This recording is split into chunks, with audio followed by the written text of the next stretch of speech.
West region. Duke versus Hampton. Shouldn't be a problem for Duke, I don't think, you know. Yeah, But, Duke. but Tennessee, Michigan, Paul, I remember you were talking about Tennessee, giving me a scouting report on Tennessee. I think Michigan, Jim Boeheim's team is in trouble.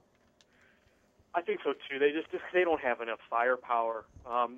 Their only chance is if, you know, running their sets, they frustrate Tennessee a little bit in maybe like their 1-3-1 matchup kind of zone frustrates them. But Tennessee, I mean, we both know they're a Jekyll and Hyde team. They're not going to be intimidated by anyone. They've got the athletes to compete with anybody. It's just between the ears with them if they play together and play smart basketball. I look for them to win fairly easily. Yeah, absolutely. And Tobias Harris, man, I think he's going to step up big time. And of course, you know Scotty Hobson is going to be there too, you know? Yeah. Yep. So Arizona versus Memphis, no problem for Arizona. Derek Williams, possible #1 pick in the NBA draft, right? He's in the discussion. He is a tremendous player. People, you know, we don't get to see the Pac-10 games often, but Derek Williams can do everything. I mean, and the thing I like about him, he's a very patient player. He doesn't force things. He picks his spots. He can play a power game. He can play a finesse game. He can step out and make threes. Yeah, Arizona should have no problem moving on. And it's funny, Josh Pazner will be playing against his alma mater, so I know it'll be kind of bittersweet for him, you know? Yep. Yeah, so, and now, Texas versus Oakland. Oakland, I'm telling you, consistency throughout the year. They play a run and gun style, you know? So, I mean, they can end up keeping Texas on their toes. Texas will win close, but Oakland, I would not be surprised if they upset Texas, though. I wouldn't either. It's a lot of people's sexy pick along with Belmont.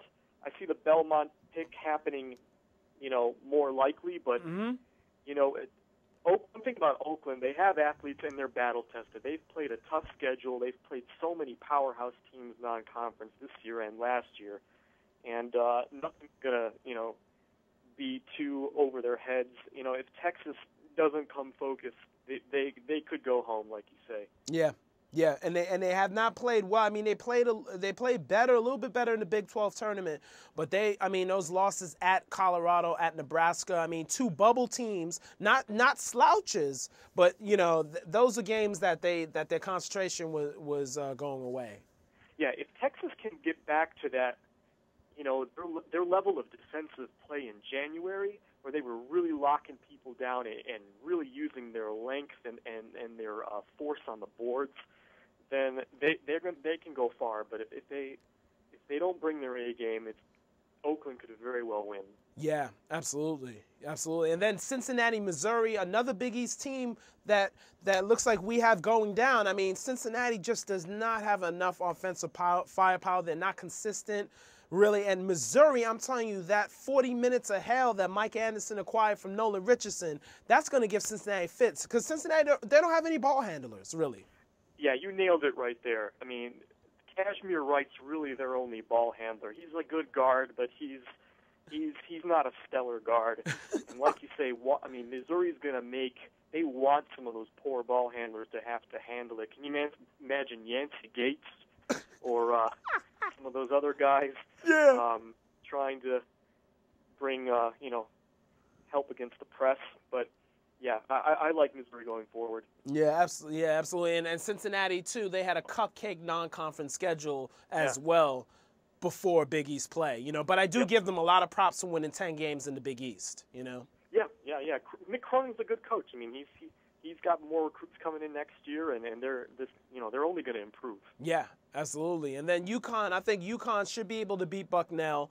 UConn 5 games in 5 days, I think will take their effect when they play Missouri in the second round. But we'll talk about that a little later. Temple, Penn State, very interesting matchup. Temple can play up tempo or they can slow it down. And I think Penn State just does not have – Penn State has a slow it down mentality. But they don't have enough talent to deal with the versatility of Temple offensively. Yeah, I totally agree. Penn State doesn't have enough firepower either. Missouri and Connecticut upset special, I think, in the second round. Could happen. I mean, I had UConn as of now, but, nothing's going to surprise us. They could very well get fatigued, and Missouri's got plenty of guards to deal with. Putting pressure on Kemba and all the other guards that UConn have. Yeah, and force UConn into a fast game because, like I said, UConn they're mentally and physically fatigued, for sure. And they're a streaky shooting team. I mean, they have shot themselves out of games too. Yeah. I mean, let's not forget they were 9-9 in the conference. They weren't they didn't get a double bye or anything. Right.